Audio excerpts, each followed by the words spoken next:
Welcome to the Saturday Six. It's good to be here at 6:30 in the morning. I'm excited. What we're likely going to have this morning, we're going to get through 6 games, which will be a lot of fun.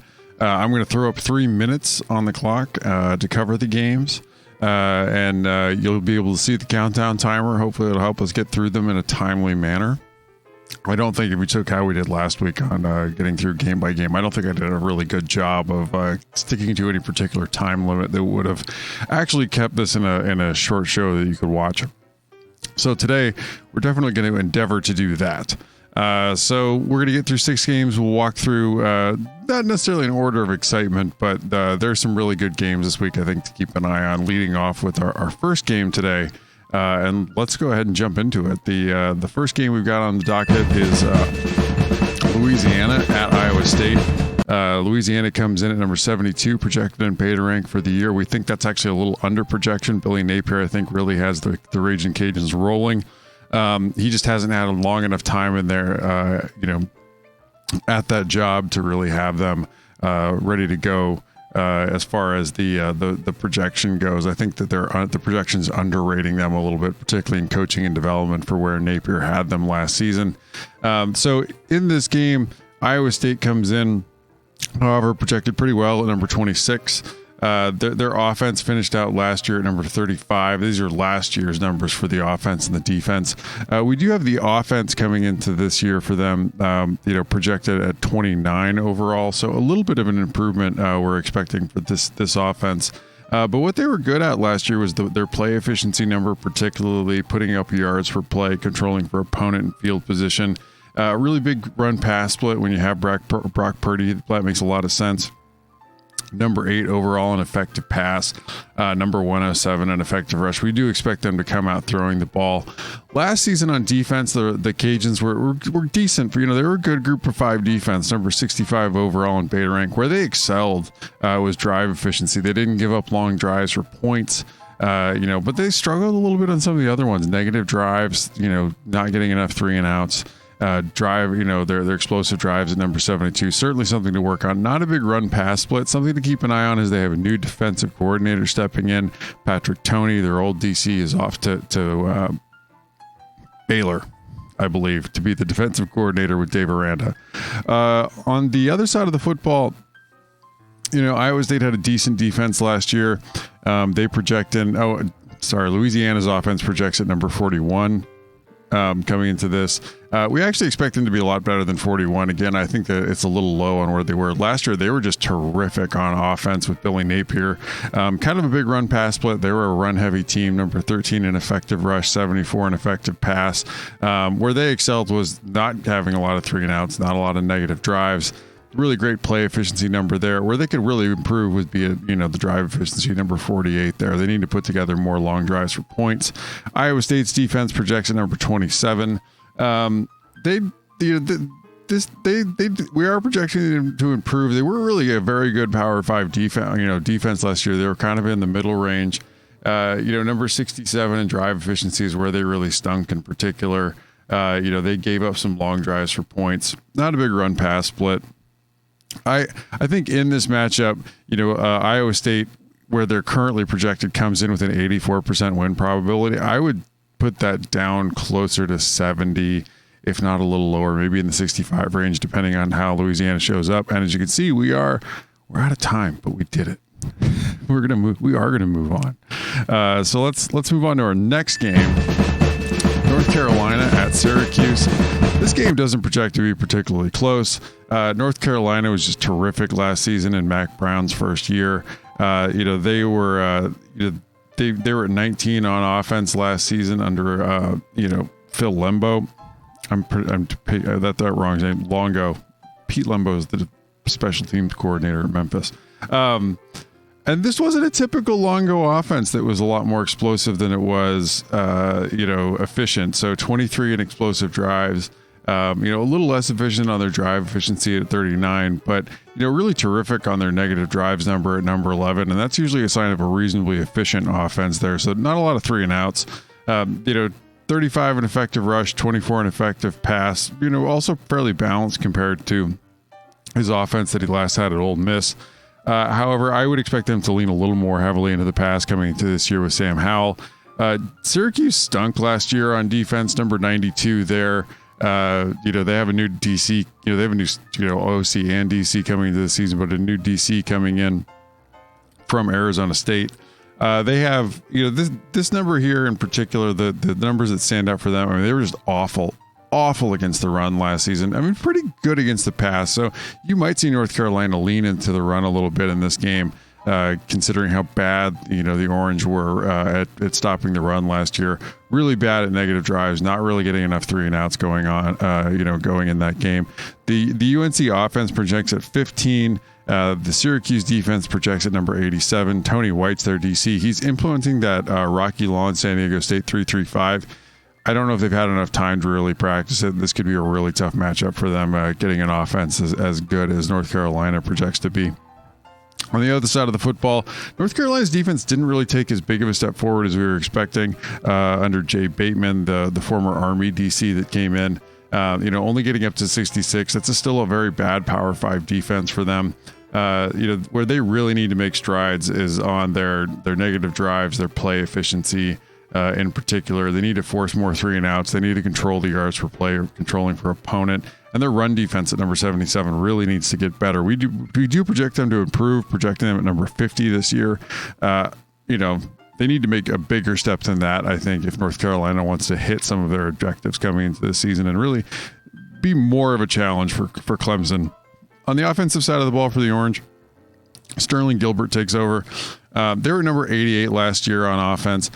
Where they really stunk was putting together explosive drives, number 109. I mean, just not a really explosive offense. Number 87 in negative drives. That really stands out, too, as not being particularly good. A decent run, not much of a run pass split, 70 in effective rush, 80 in effective pass. They're really going to struggle, I think, in this game. They have some guys that have already opted out of the season in the backfield. They're getting a little thin. This could be a really tough game for the Qs. North Carolina, we project with a 91% win probability in this game. I'm going to take a quick cup of coffee before we jump over. I'm going to take another drink of coffee. Whew. All right. Moving right along. So this one should be interesting. 37 Florida State at 55 Georgia Tech. This game is going to be fun because Jeff Collins is taking into his second year at Georgia Tech. It's going to be a little bit of a rebuild for them. The offense last season, I think, for Florida State was not very good. They're also going to be in a part of a rebuild with Mike Norvell taking over.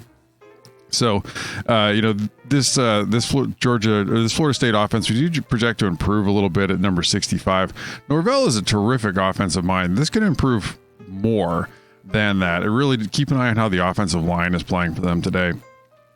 So, where they particularly stunk last season on offense for the Noles, just not a very explosive offense, and their negative drives number, no big plays, not enough too many 3 and outs.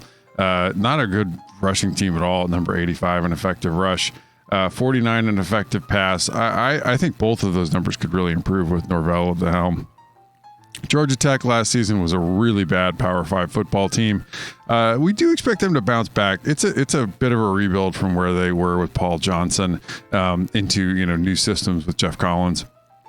So we project them at number 82 on defense. We expect that they're going to improve off of this 101 from last year, but to get there, they're going to have to improve across the board because all of their beta rank numbers are really bad. When you look here, negative drives particularly stands out, but it's not like drive efficiency, explosive drives, or play efficiency are any better. They were a little better against the pass than they were against the run, 80 in effective pass versus 105 in effective rush. That's something that they could potentially build on coming into this year. It's going to be a multi-year rebuild, I think, in Atlanta. On the other side of the football, the defense was, by the standards of the Florida State offense, was better last year. We project them at 35 coming into this season. They could potentially take even more. Florida State has enough talent that they could jump past some of these projections if the DC and the unit really click. Where they really struggled last season was in drive efficiency, giving up too many long drives. They had a pretty decent comparatively explosive drives number, containing explosive drives at number 28. They could really work on their negative drives number as well, forcing more 3-and-outs. Not a big run pass split, 37 versus 54. So they're going to have to make progress on really in both phases, to make a jump this next year. And Georgia Tech's offense really struggled, with the conversion over to a more regular offense outside the triple option. Number 102 in beta rank last season. We're going to project them to take a big improvement. I mean, just to 82, 20 spots is a fairly large improvement. But if you look at here, where they really struggle, just too many 3-and-outs. That 122 in negative drive stands out like a sore thumb. Unsurprisingly, as you're switching over to this new offense, a big run pass split, number 38, versus number 117. I expect them to be, continue to become more effective throwing the ball as time passes. But tough matchup for them today. We are rolling right along. All right. Wake Forest at Clemson. Is that right? Or is it Clemson at Wake Forest? Clemson at Wake Forest. Oh, that's right. I've got the home team on the left on those graphics, and I have probably been messing that up this entire time. So Clemson at Wake Forest. Clemson projects at number 2. Wake Forest projects at number 77. This game does not project to be in any way close. So the offense for Wake Forest, we project them to improve to number 4 coming into this year. Tony Elliott's back as their offensive coordinator. They had some really good numbers last year. They weren't quite in the range at number 5. Like you can see that scale to where LSU was last year. LSU, they were 80% as effective as the top offense in college football last year. They need to be a lot closer. It just depends on where the top offenses in college football shake out this year, with LSU likely taking a step back. What's Alabama going to be like with Mac Jones running things? And where's Ohio? When Ohio State plays, where are the Buckeyes? Because Ryan Day really had them dialed in last year. It also don't leave out Lincoln Riley in Oklahoma. I've wasted a lot of time. So they need to make the improvements that they need to make there with Lawrence back and Elliott back. They have to become, one of the top offenses in college football. On the defensive side for Wake, we do project them to hold steady at number 54, not really improving very much. They really struggled last year, on explosive drives, just giving up a lot of big plays. They had a decent drive efficiency number there, not giving up a lot of long drives, another efficiency type metric, negative drives, forcing a lot of 3-and-outs. Not a big run pass split for them. They're going to have to make some progress, I think, over their projection. They're not bringing a ton back, and Wake Forest doesn't recruit at a particularly high level. On the other side of the football, Brent Venables had another great defense at Clemson last year. He's back. We project them to take a little bit of a step back with some of the production losses that they have. Also, there are 2 very, very good defenses in Oregon and Georgia that are bringing a lot back, although Oregon's lost both their starting corners to opting out at this point whenever they may play.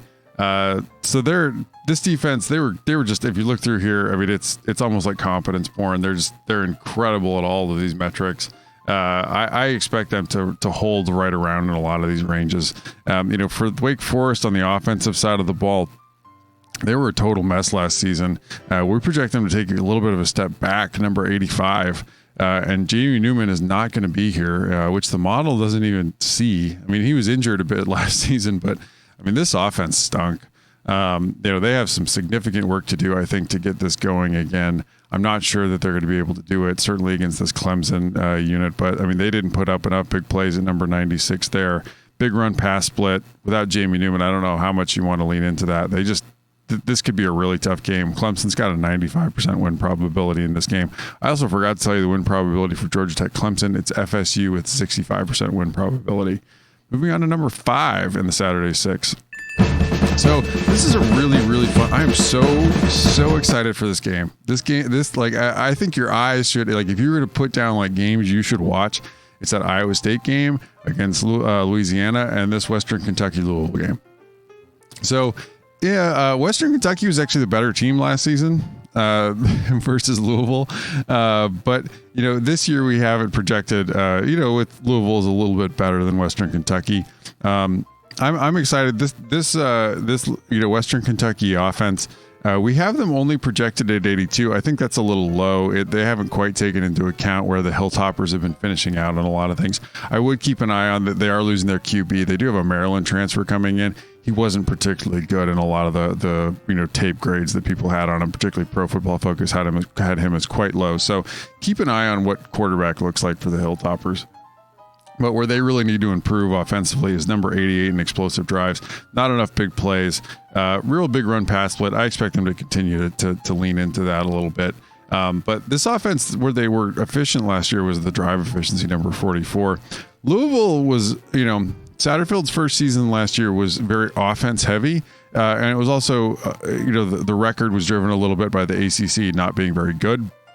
The defense was not there last season. Number 98. That is one of the worst Power 5 defenses in college football. They struggled across the board. If you look at their beta rank metrics, giving up long drives, giving up big plays, not controlling, yards per play at the line of scrimmage, not forcing enough 3-and-outs, big run pass split. I mean, really struggled, defending the run. Western Kentucky, if they want to, they may want to lean into running the football against this Louisville defense to see if they have figured it out a little bit from last season, because they were really bad at it last year. We do project Louisville's defense to improve a little bit at number 94, but that's not very much. That's still a horrendous Power 5 defense. Other side of the football, this is the matchup to watch. So in comes a very good group of 5 defense. Clayton White is the defensive coordinator at Western Kentucky. He's a guy that really should be getting some looks for some bigger Power 5 jobs if they do well this season. Pretty solid numbers across the board. They could certainly improve on drive efficiency and give up fewer long drives, but decent numbers against explosive drives. Their negative drives number at forcing 3-and-outs is good. They have a somewhat of a run pass split at number 30 versus 55. It's certainly something to keep an eye on, that they had a pretty decent run defense last season. On the offensive side of the ball for Louisville, this was definitely the resurgent part of the team with Satterfield, number 25. We're projecting them at 26. We're projecting this Western Kentucky defense at number 38. Sorry, I got to take a sip of coffee. Where they were good last year for Louisville on offense, as you can tell, is they were good at explosive drives and that yards per play, that play efficiency metric, controlling for opponent and field position. They're effective, and they were definitely a run heavy team. Last season, you really like what they were able to do. Running the football last year, and I think that can really work for them again. So keep an eye on this game. We only got Louisville at a 58% win probability, in this game. This game could be tight. And this is certainly one of the, the premier matchups of the day is this Cardinal offense versus this Hilltopper defense. All right, last one. And we're going to always feature one group of five game coming in, so we'll do 5 games that you should definitely watch, and then one group of 5 game that you should keep an eye on as well. So we have the last game is Tulane at South Alabama. I got to work a little bit on remembering to make sure that it all matches up. So Tulane, we do project to take actually a little bit of a step back off of where they were last season. Which was they were very good last year, but they don't have a huge track record yet there under Willie Fritz. We project them at 87, versus where they were last year. We're projecting their offense to take probably too big of a step back, I think, at number 89 overall. I think that they're going to be better than that by a wide margin, but they do have some production losses to keep an eye on. So what they excelled at last year, in particular, was they didn't have a lot of 3-and-outs. They were a run-heavy offense, and I expect that I expect the run-heavy, emphasis to really continue. I do expect them to, continue to be a, more efficient offense. They do probably need to work on that play efficiency number and put up a better yards per play. South Alabama, we've seen play already. They did, sort of overachieve against Southern Miss. Mileage may vary on these numbers, and mileage may vary on what you see in one game.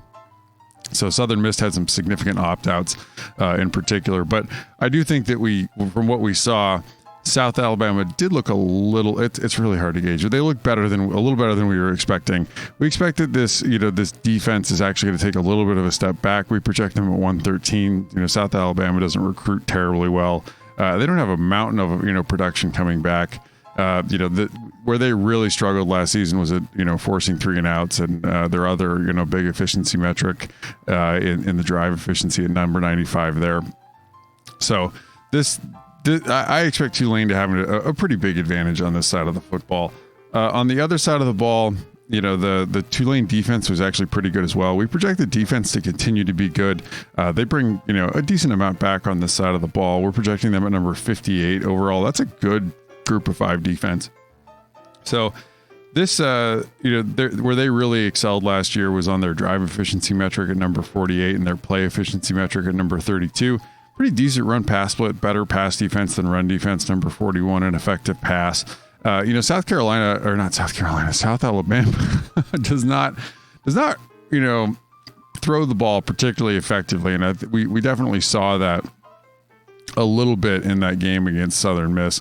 There were some moments that I think that they had, like some big plays that they put together. It was a game that was a little bit defined by some big plays, but this offense, we do expect them to take a little bit of a step forward. We have them at 119, versus 123. I expect them to be even better than that coming into this year, but they're going to have to really improve on putting up more big plays, being more efficient on play efficiency, and then that 3 and out number, that negative drives, that's really not going to work. They were, like I said, they were a little better than we were expecting, I think, in that first game. Southern Miss had a defense that, projected pretty well, but they did have a significant number of opt-outs in that game. So I would hesitate to lean too much on that one game that you've seen so far. I would also hesitate to lean too much on this 74% win probability for Tulane that we have this game at, because mileage may vary on a lot of this, depending on practice time and other factors coming to this year. So that's week 2. That's what we're, going to be watching. I would really, circle and pen and make sure you see that the game in Ames and the game in Louisville. Those should be the really fun games of the day. The other games are, tune in, keep an eye on where where Clemson's offense really looks to be, where their defense looks to be against, a very bad Wake team. But some of the other games, like, that North Carolina game, I'm excited to see Sam Howell back on the field. I'm excited to see, where Syracuse shakes out. Offense, both with 2 new coordinators coming on and how their defense looks. But some of these other games we didn't have a wide slate of games to pick from yet on who might be playing to preview. So we tried to pick the best games. We figure we have 3 really good ones in particular. And that Georgia Tech Florida State game should be fun. Two teams I think really still, feeling their way into newish and a new coaching staff.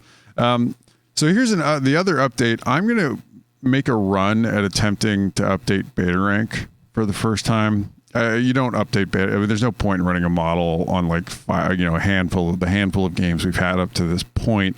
I will have a couple more games to run on, after this week. I'm going to attempt to update it and run out the results.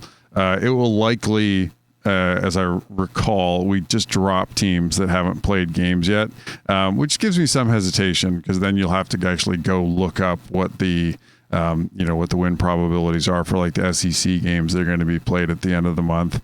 But those teams will of course be added as they play games on the 2020 rankings. But it will be interesting. It will be an exercise in sort of Bayesian weighting, let's put it that way, as we try to deal with what this offseason is going to look like. So I normally try to have the games, everything updated by 9 a.m. at the latest on Sunday mornings.